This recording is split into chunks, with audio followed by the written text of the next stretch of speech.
Hello guys and welcome back to the channel Held Dominance. Anthony here. Please remember to like and subscribe and also click that notification bell if you're enjoying what you're seeing and would like to see more. So in today's video we have a quick look away from the beaten path of Rugby League where we have a quick chat with Jafaru Mustapha, the General Manager of Ghana Rugby League, the RLFG. He's been in charge of the federation for the last 2 years now. Has been appointed in 2019, and he talks to me about what's going on in the league for the next year. So let's begin. So a little bit of history for Mr. Mustapha is that he started off with Rugby Union in 2010, where he was a player and a coach until 2015.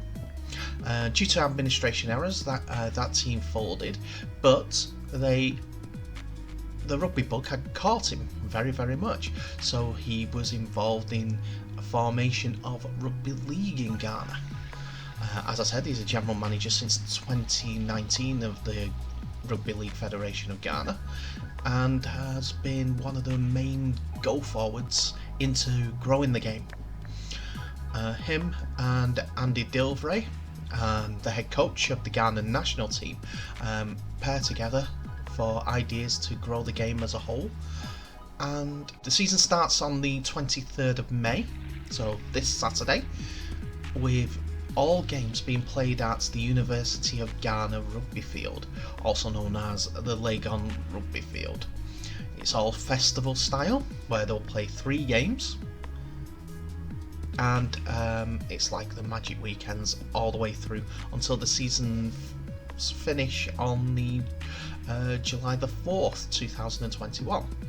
7 weeks tournament, but as I said, there's 3 games every single week. Now, there are only 4 teams currently in the Ghanaian Rugby League. There were 5, but unfortunately COVID-19 got the best of the Pirates. But they'll be looking to bring in more teams in the next year, as there's a military team that supposedly have interest in joining up. So that's always good, and if they get more teams in, there's always possibility of looking away from the Accra area, which is where all the teams are based currently, and they have plans to move into junior and women's rugby going forward this season as tag rugby, and next season as full contact. They just need to get a few more teams together. So I'll go through a little bit about the teams and we'll go from there. So the 4 teams are as follows: the Ghana Scholars, the Accra Panthers, Nunguia Tigers and Bulls RLFC. If you know about their Twitter accounts over during the pandemic period, they've been doing virtual Rugby League games where they're getting all the followers of Ghanaian Rugby League to vote who would win out of the 2 matches.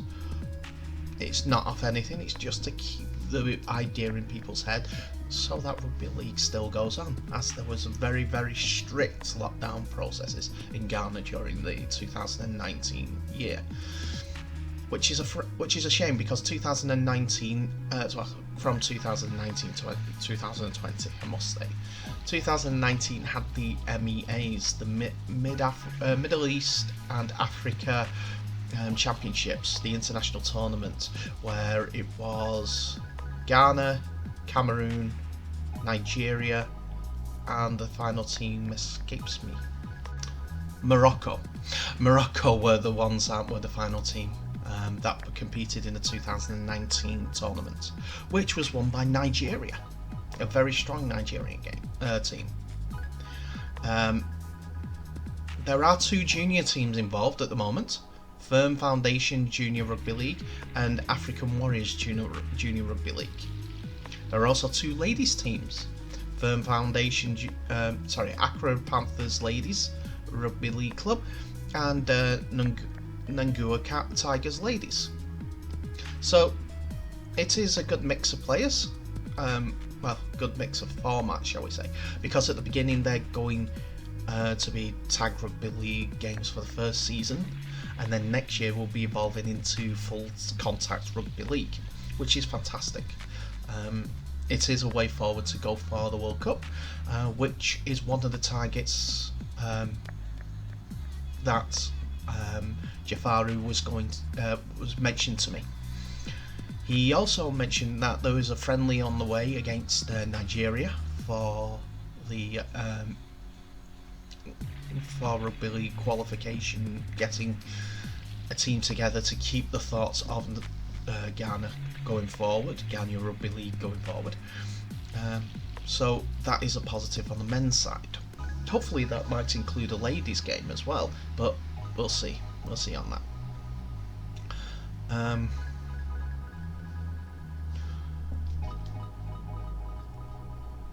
So as I mentioned, there'll be full contact sport for the juniors and the women's teams going on through the second season. But I do know that there have been training sessions, and you can see that on social media yourself, that the men and the women have been both taking part in. So there'll be a few players on the women's side that will have a leg up for the next season when it goes to full contact. They have been holding multiple events during and before the pandemic, like Nines tournaments, the virtual social media tournaments that I've told you about, and they're going to have a look into a schools program, as they have got some schools already on board to come into it. They are new schools, people that have that should have no rugby league experience in regards to it, as the junior teams. They will have people in schools at different schools, but they will be going into that to expand on their base, which is also a good thing. So the season, again, it runs from the 24th of May to the 7th of July, and all the games will be shown on Facebook. So they're going to get it out there so people that can watch online through that follow Ghana Rugby League, and also people worldwide to produce the product around the world. Development Officer William Pierce Binney was the one that told me about that, and he's going to be a part of the Ghana Scholars team. He's someone who I communicate quite regularly. That'll probably be my team who will be following during this season. He'll want me to say that, and it more likely will be. But I'm hoping to see this this league grow quite quickly as soon as it catches fire. Plus, it is one of the few countries that lacks authoritarianism, shall we call it, from rugby union, allowing players to play both codes. There have been problems in the past, but I think it's gone a bit more okay, as they understand that there is a pool of players that is small at this point, and them playing any forms of rugby and more forms of rugby and more games will get them to be better players. It's a comment from most places that rugby union players, if they go back to rugby union from playing league, develop a few more skills which transfer over to make them better players. So they need to be more. They need to be welcoming, and also they may not have a choice otherwise, or they'll lose the place to rugby league.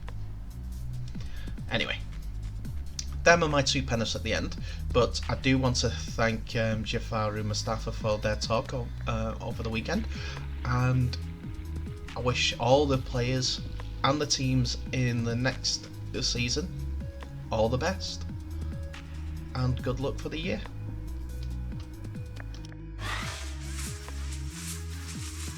So that's it for another video, ladies and gentlemen. Thank you very much for watching. Remember, the race to 100 is still ongoing. My t-shirts are waiting for you. They're all packed up, waiting to go. They look sad in that corner in my bedroom. I'm only kidding. They're stored in a nice clean place. Anyway, so remember, share these videos worldwide, like and subscribe. As soon as we get to 100, 10 of you will be picked to get these t-shirts. Then we can move on to the next thing, and that is big. Once we get to 1,000, there is something big for 10 clubs as well. Anyway, thank you once again, and I'll see you in the next video.